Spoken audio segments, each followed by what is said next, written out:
Good afternoon, students. Today we will deal with sexual reproduction in Markensia. Now, in Markensia, the sex organs are born on special stalk receptacle. They are called as gametophores. The receptacles bearing male and female sex organs are called as anthradiophore and the archegoniophore, that is carpocephalum also. That means when the sex organs they are presented by male sex, they are called as anthradiophore, and the female sex organs will be represented by means of archegoniophore. They develop at the distal end of the thallus. In the formation, the growing point of the thallus is fully utilized. Therefore, and after the formation of gametophores, the vegetative growth of the thallus ceases completely. That means whenever these sex organs they are fully matured or they are fully developed, the growth of the thallus get stopped. Now the gametophore, in fact, is the extension of the vegetative thallus. It shows the characteristics of the thallus, that is, it has air chambers, air pores, rhizoids, etc. The development of sex organs in Markensia, they are affected by means of environmental factors. Usually, excess of nitrogenous substances in the soil accelerates their formation. Markensia is a heterothallic or dioecious plants. That means male and female receptacles are present on different thalli. Thus, sexual reproduction involves two types of thalli, that is male with anthradiophore and female thalli with archegoniophore. In some specimens of Markensia palmata and Markensia polymorpha, both Anthradia and Archegonia have been found on the same receptacles. Such receptacles are said to be androgynophores. That means both the sexes they are present on the same thallus. That's why they are called as androgynophores also.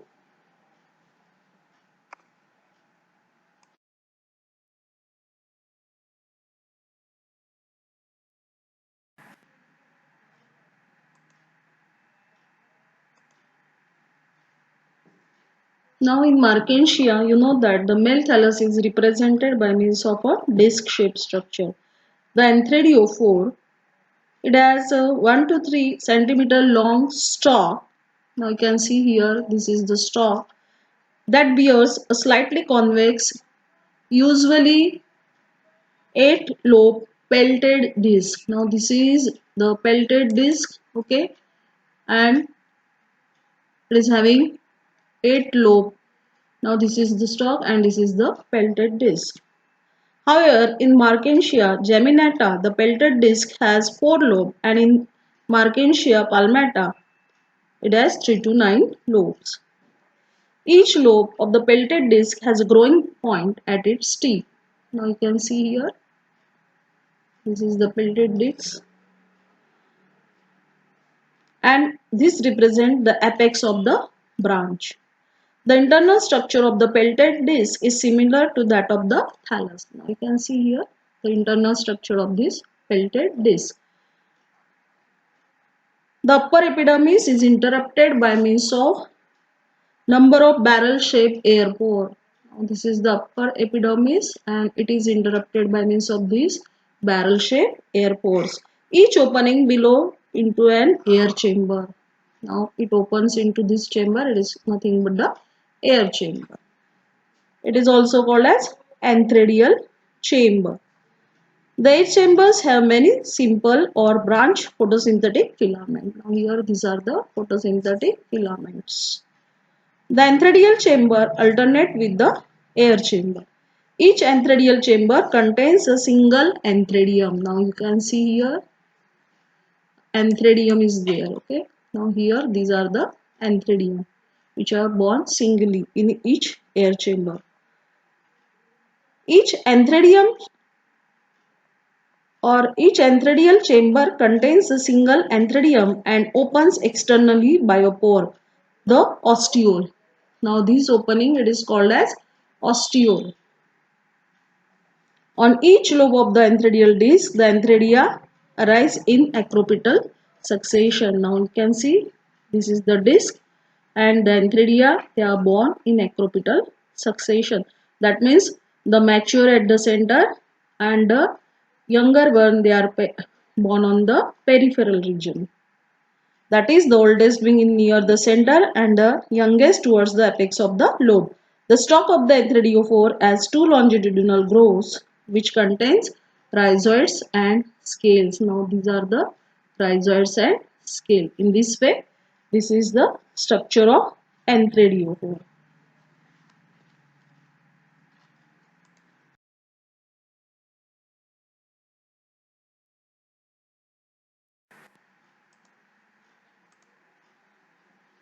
Now we will see the structure of mature antheridium.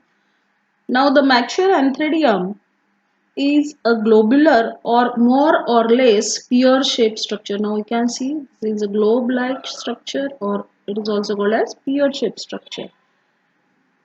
Attached to the floor of antheridial chamber. They are attached to this by means of antheridial chamber by a multicellular stalk. Now this is the stalk or base of the antheridium. The body of the antheridium has a single layer sterile jacket. Now here this is the body of the antheridium and it is covered by a protective layer called as jacket, and it is a sterile jacket layer. It encloses a mass of androcytes which eventually metamorphose into anthrazoid. Now here you can see that the androcyte mother cells, they are present here. The anthrazoid is a minute rod-like structure and it is a biflagellate structure. Now here you can see the thread-like structure. They are called as flagella and they are helpful for the movement of this anthrazoid in water. When the anthrazoid swims, one of the flagella beats forward and the other backward. Now during the swimming, one flagella will move in forward direction and the other will be move at the backward direction.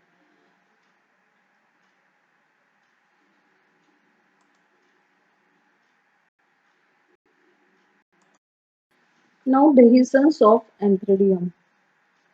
The water is collected on the pelted disc or in the rhizoidal grooves of the antheridophore, enters into the antheridial chamber through ostiole. Now you know that the opening, it is called as the ostiole, and through this opening the antheridophore enters into antheridial chamber.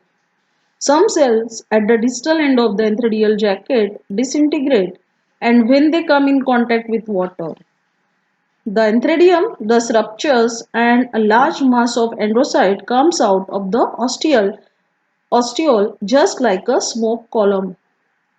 That means as the antheridium ruptures, a large mass of androcytes ooze out and it is so vast that it looks like a smoke column. The androcytes spread apart on the surface of the disc and anthrazoids come out within minutes. Now we will study archegoniophore or carpocephalum, that is female gametophyte. The archegoniophore arises at the apical notch of the thallus just like antheridophore. It also consists of a stalk and a terminal disc. The stalk of the archegoniophore is slightly longer, that is 2 to 5 cm, than that the antheridophore. The terminal disc, which is formed by 3 successive dichotomies of the apex of the young archegoniophore, is usually 8 lobed. Now here you will keep in mind that the disc is lobed, much lobed as compared to antheridophore. Now 7 to 9 lobe in Markensia nipalensis and 7 to 11 lobes in Markensia palmata. The lobes are dorsiventral and a growing point is located at the tip of each lobe. The entire disc with 8 growing points at the margin is equivalent to a branch system as in the rosette-like thalli of Riccia and Markensia.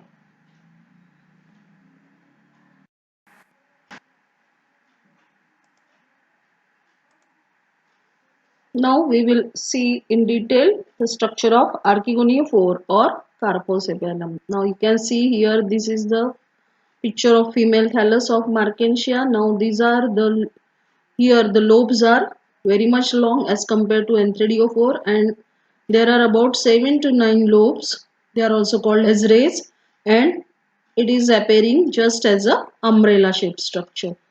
Now if you see the LS of Archegoniophore, now we will see the LS in detail.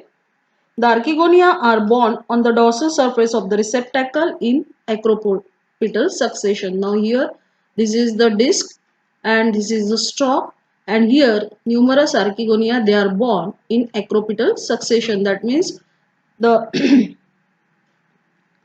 mature archegonia are towards the center. Now these are the archegonia which are mature and they are present towards the center, and the developing one will be present on the periphery or the margin of the disc. There are about 12 to 14 archegonia on each lobe of the disc. Now here the number is may vary from 12 to 14. They are arranged in a single row. The archegonia are subsessile and their necks are directed upwards. Now here the necks, these are the neck of the archegonia and they are directed upwards. After fertilization, the stalk of the archegoniophore elongates. Now this stalk elongate after fertilization, and the central portion of the dorsal surface of the disc grow more rapidly than the ventral surface. As a result of this differentiated growth of two surfaces, the marginal region of the disc bearing archegonia is pushed downward and inward. Thus, in mature archegoniophore, the archegonia lie on the ventral surface of the disc and they are inverted with their neck downwards. In the process of inversion, the arrangement of archegonia is also reversed from centripetal to centrifugal. Now the youngest archegonium lies close to the stalk and the oldest towards the periphery of the disc. The process of inversion is accompanied by the development of one cell thick plate-like tissue, the pericytium. Now this is the pericytium, or it is also called as involucre, on both sides of each archegonial row. Thus in mature archegoniophore, archegonia of a lobe are separated from those of the adjacent one by pericytium. In many species of Markensia, long, stout and green finger-like projection develop from the margins of the disc between the group of archegonia. These appendages, which are usually 9 in number, are known as rays. Now these are the rays. They gives the archegonial disc an umbrella-like appearance. Now due to these rays, the archegonia or the archegoniophore looks like umbrella. The internal structure of the pelted disc is similar to that of the thallus. Now here, if you study the internal structure, it is same as that of the thallus. In its dorsal epidermis is interrupted by barrel-shaped air pores. Now these are the air pores. Communicate with the underlying air chambers. The air have many simple or branch photosynthetic filament. Now here the photosynthetic filaments, they are present.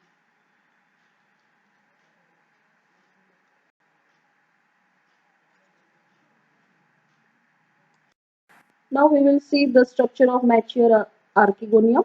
The mature archegonium is pendulous and attached to the ventral surface of the archegonial disc by a short stalk. Now they are attached like a pendulum. It is a flask-shaped structure with basal solemn venter and an elongated neck. The venter is surrounded by one cell thick sterile jacket and contains a large egg and a relatively small ventral canal cell. The neck consists of 6 vertical rows of cells. Now here the cells, they are arranged one above the other, and these cells, they are called as neck canal cells or neck cells, which enclose a narrow canal with 4 to 8 neck canal cells. And on the upper surface or the tip of the neck has a rosetty of 4 cover cells.